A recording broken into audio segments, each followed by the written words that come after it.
Hello viewers, তো আজকে আমি বানাবো স্লাইম। তো তোমরা অনেকে বলেছিলে আমাকে স্লাইম বানাতে, তাই বানাচ্ছি। তো প্রথমে আমি এখানে চিনি নিয়ে নিলাম, তারপর যে কোনো ফেস ওয়াশ, কাপড় ধোয়ার পাউডার, তারপর শ্যাম্পু হয়ে যাবে। তো এখানে আমি পরিমাণ মতো এখানে ফেস ওয়াশ নিয়ে নিলাম, তারপর 2 চামচ ওয়াটার নিতে হবে। তারপর ভালোভাবে মিশিয়ে নিতে হবে। চিনিটা গলে যায়, ভালোভাবে মিশিয়ে নিতে তোমাদের একটা সুন্দর একটা থাকবে হবে। সরি, উপরে লাইট কাজ করে দিয়ে তারপর এখানে কালার ইউজ করলাম।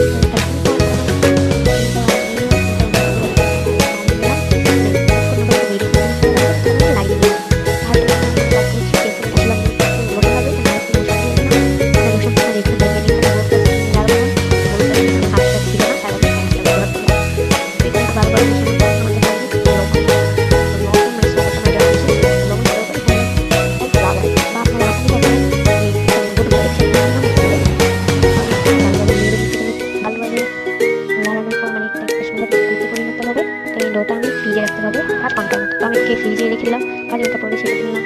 সুন্দর হয়েছে। তেল দিলে আরও বেশি মশলা হবে, সাইডে তেল দিলাম। দেখো